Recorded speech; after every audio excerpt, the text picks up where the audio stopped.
Hello students, myself Dr. Hariprasad Paikrao, Assistant Professor, Department of Forensic Biology, Government Institute of Forensic Science, Nagpur.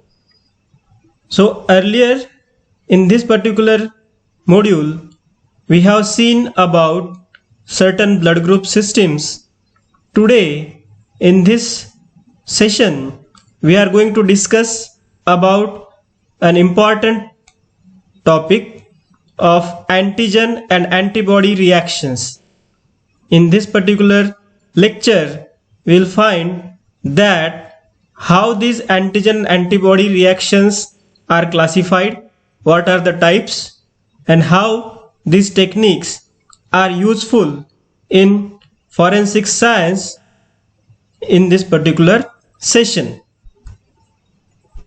So, if you'll see mainly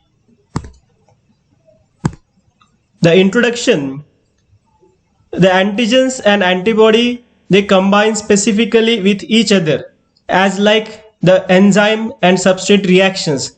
So this particular interaction between antigen and antibody is known as antigen antibody reaction, that can be abbreviated as AGAB reaction. When this AGAB reaction, it is always taking place in our body at various instances, but if it is to be happen in vitro conditions, these reactions are also known as serological reactions.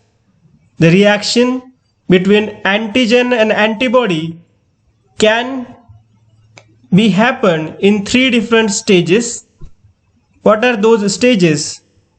In the first stage, the reaction involves formation of antigen antibody complex. In the second stage, the antigen antibody complex leads to visible events like precipitation or agglutination. In the third stage, it includes destruction of antigen with or its neutralization by the effect of antibody. Now if you'll find the types of this antigen antibody reaction, it can be classified as precipitation reaction, agglutination reaction, and some other immunoassays like complement fixation, ELISA or enzyme linked immunosorbent assay, and immunofluorescence. But mainly there are two types, precipitation reaction and agglutination reaction. So now we'll see these two reactions one by one and their respective techniques involved. The first, precipitation reaction. Now what is this precipitation reaction? When a soluble antigen combined with its antibody, its specific antibody, in presence of electrolytes at a suitable temperature, pH, then the antigen antibody complex forms an insoluble precipitate. That particular reaction is known as precipitation. Here, instead of sedimenting, the precipitate remains suspended. If that kind of reaction takes place, that is known as flocculation. The mechanism of precipitation was proposed by Marac in the year 1934 by the name of lattice hypothesis. This lattice hypothesis includes multivalent antigens combined with bivalent antibodies. The antigens, if there is a virus or a bacteria, it may possess multiple epitopes. Like here in this diagram, you will find that this particular bacteria is having a triangular kind of epitope. Then there is a circular type of epitope or a irregular type of epitope. So there are multiple epitopes can present on a antigen. So that kind of antigen which has multivalencies, it is known as multivalent antigen, but it can react with an antibody which is having only two paratopes. That's why it is known as bivalent antibody. So there is an interaction between these two, and that results into the precipitation, and when that precipitation forms a large lattice consisting of alternating antigen and antibody molecules, it is known as lattice hypothesis. It also holds good for agglutination, means this lattice hypothesis can be used to explain precipitation as well as agglutination reaction. The major difference between precipitation reaction and agglutination reaction is, in precipitation, antigen is soluble, whereas in agglutination, antigen is insoluble, or we can call it as a particulate antigen. So this is the main difference between precipitation and agglutination. So now we'll see about precipitation reaction. See, in this diagram you are able to see that there are soluble antigens. Here these are the antigens which are soluble in the tube. There is a solution, they are soluble in it. When you will add an antibody which is also soluble, they are specific with each other, and by reaction, antigen antibody reaction, there is a formation of antigen antibody complex. That antigen antibody complex appears in the form of that is known as insoluble complex, which is visible to our eyes, and that complex is known as precipitate. So when there is a precipitate formation, then it is called as precipitation. See, here antigen is soluble and antibody is also soluble. That precipitation can be explained with the help of this particular curve, precipitation curve. In this precipitation curve, you will find that when there is a antibody and antigen, here you can see these are blue colored are antibodies and red color are antigens. When there is an antigen antibody interaction, it may happen that at a certain condition antibodies are in excess amount, like in this first case. Here you can see antibodies are in large number as compared with the antigen. In that case, you will find that there will be no proper antigen antibody reaction. This kind of condition is known as prozone condition. Prozone condition is where excess antibody is present, and this kind of phenomena is negative reaction, means there is no proper formation of antigen antibody complex.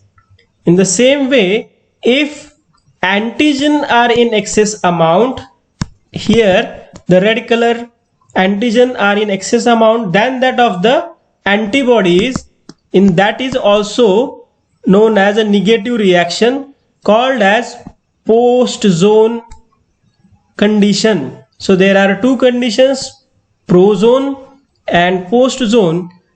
Here in one case antibody is in excess amount, in another antigen is in excess amount. So when you will get the proper antigen antibody complex, you will only get the antigen antibody complex properly when there is a zone of equivalence where are antigens and antibody in a such proportion where there is a equimolar concentration, and that equimolar concentration result into the formation of antigen antibody complex known as zone of equivalence, where there is a optimum precipitation you will get. So this is a kind of known as precipitation curve in precipitation reaction. Now this precipitation reactions can be done by various ways. Either you can do it in a tube or in a gel. Okay, and based on this precipitation reaction, there are certain techniques being developed which are useful for different purposes. There are two techniques. One is immunodiffusion and another one is immunoelectrophoresis. So the major topic of today's discussion is about these two techniques, immunodiffusion and immunoelectrophoresis. Immunodiffusion can again be classified as radial immunodiffusion or Auchterlonie immunodiffusion. These are the two techniques based on this particular phenomena of immunodiffusion. What are the different techniques under immunoelectrophoresis? That we will see in the coming slides. For now, you just see that in this case, this is a radial immunodiffusion and this is a Auchterlonie double immunodiffusion. This can also be known as single immunodiffusion and it is double immunodiffusion.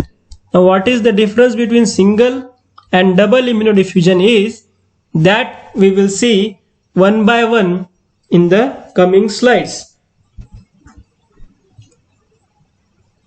Radial immunodiffusion, as I told you, it is a single immunodiffusion technique where antibody is put into gel. There is a formation of gel either with the help of agar or agarose, and antigen is measured by the size of a precipitin ring formed when it is diffused out in all directions from a well cut into the gel. So suppose there is a plate that you have taken. On that plate you will add a agar or agarose gel and you will cut a well. That gel itself consists of antibodies which are impregnated inside the gel itself, and you will add the antigen inside the well. So when you will allow the antigen to get diffused, when there is a diffusion, that diffusion can cause interaction between these antibodies which are present in the gel. So when there is interaction, if these antibodies or antigen are specific with each other, you will find that there will be a precipitate formation because your antigen is soluble. So that is how there is a presence of precipitin ring. There is a presence of precipitin ring. So that case where your antigen is getting diffused in a single manner, only antigen is getting diffused because your antibody is not moving, it is static. That's why it is called as single immunodiffusion or single radial immunodiffusion. Now there is second one, that is Auchterlonie double diffusion. If you will prepare the same way the gel and you will cut two wells, in one well you will add antigen and another well you will add antibody. So what is going to happen? Both will migrate in or diffuse inside the gel, and if they are specific with each other, they will show a precipitin line. So this is the way where antigen and antibody both are getting diffused. towards each other in the gel. So this is called as double immunodiffusion. Single जहां पर सिर्फ एक entity diffuse हो रही थी, double जहां पर दोनों एंटिटीज डिफ्यूज हो रही है, double immunodiffusion, single immunodiffusion. Now what is this single radial immunodiffusion and how it is useful for forensic science? See, in radial immunodiffusion, as I told you here in this particular slide, there are different wells being cut. There are 4 different wells are cut on the gel. The gel is made up of either agar or agarose, but most probably we used to have agarose gel because in agar there are certain impurities which can interact with that of the sample, means your antigen or antibody. So to avoid that, agarose, which is a pure form of agar only, does not have much impurities, is being used for gel preparation. So in radial immunodiffusion, what you will do, first you will put certain standard antigens. In well 1, 2, 3 you have put standard antigens, and at the end one well you will add the unknown antigen of which you want to know the quantity or concentration. Okay, in standard 1, 2 and 3 you know the concentration because these are the standard antigens. Suppose we are doing this for a particular disease, for example any virus. So in that case what you will do, you will add 3 different concentrations of same virus in the 3 different standard wells, and the unknown well you will put the collected sample from the crime scene. So once you will allow this, and inside the gel your antibodies which are specific with that of the virus will be added. So when you will allow it to diffuse, you will find there will be different precipitin ring will form. Why? The diameter of these rings are different because the concentration of these rings are different. In this case you will find, suppose this is 5 mg, this one is 15 mg, and this one is 25 mg concentration of antigen. It means more concentration will show you the more precipitin ring or zone. Okay, and unknown, you don't know about the concentration, you want to know the concentration. So you will put the same volume of virus or the sample inside this unknown well and allow it to diffuse. Once it will get diffused, you will collect, and on the next day you will find the precipitin rings and you will measure the diameter of these precipitin rings, and you will prepare a standard graph out of these precipitin rings and their respective concentrations.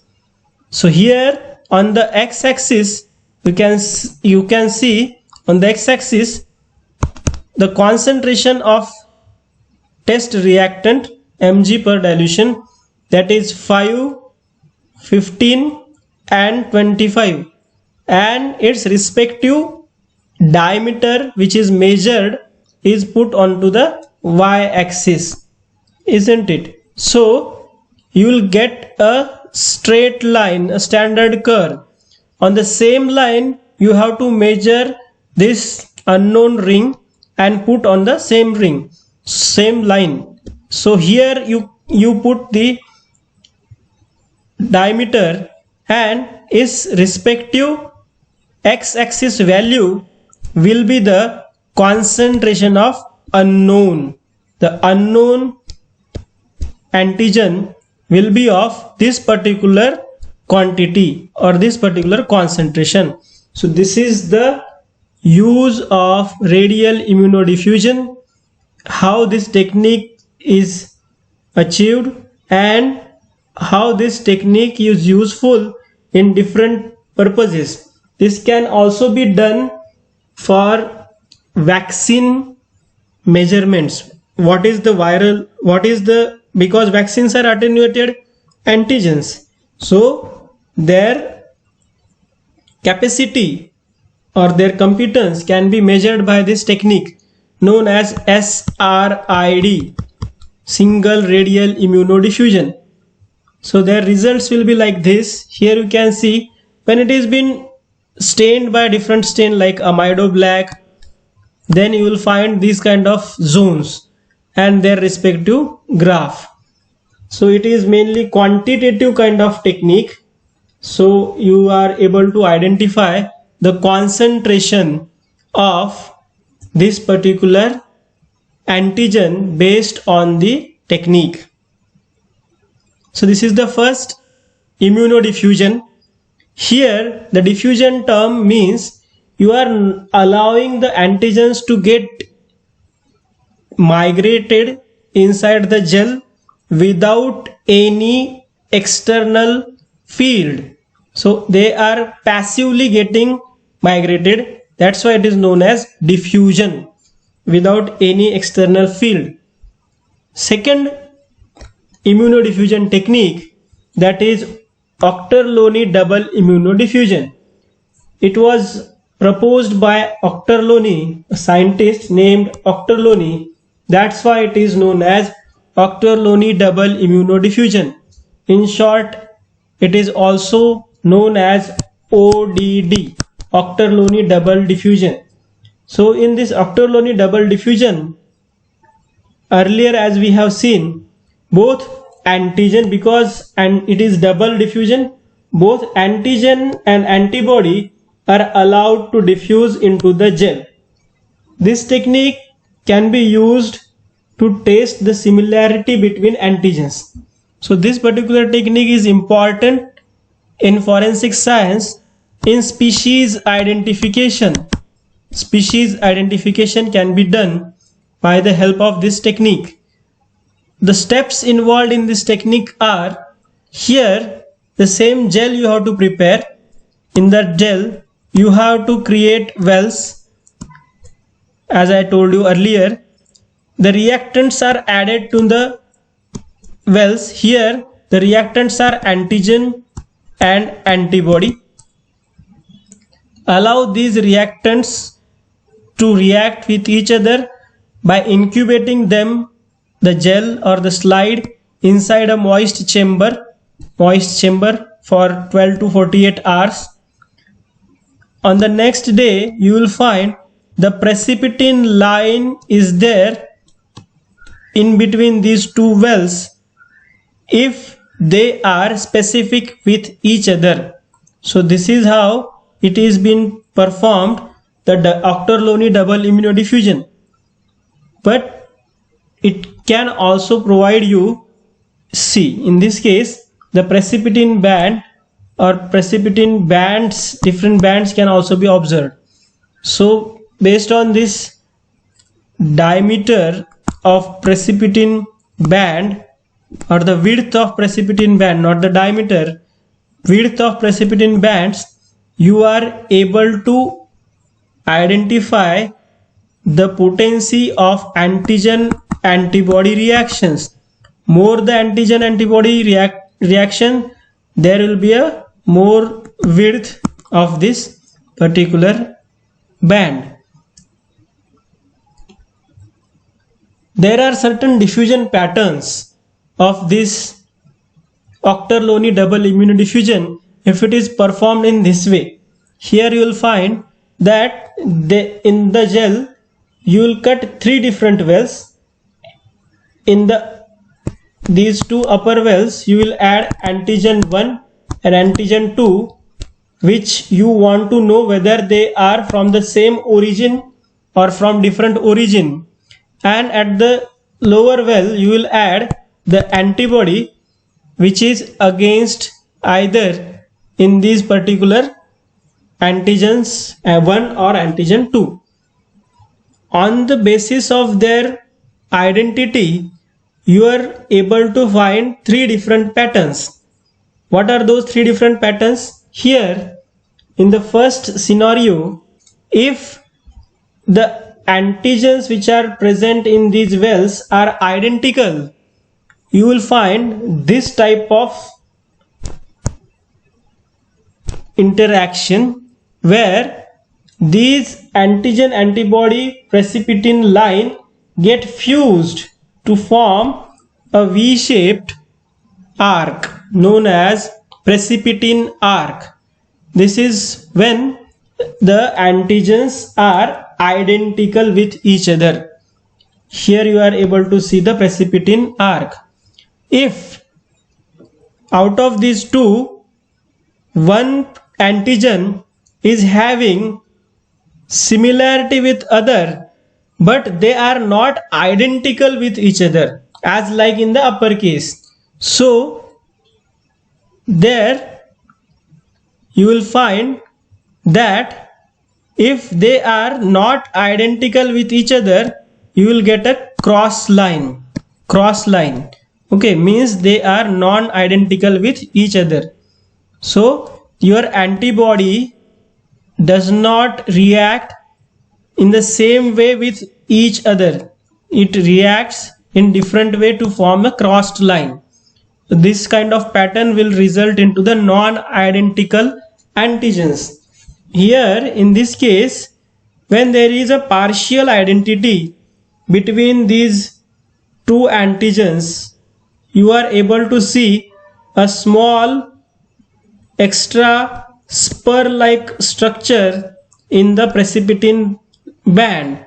This spur-like structure result due to the partially identical antigens, means these two antigens hold some common epitopes towards each other, and one of the antigen reacts more than that of the other with that of the antibody. So this is how you are able to see three different patterns in Auchterlonie immunodiffusion.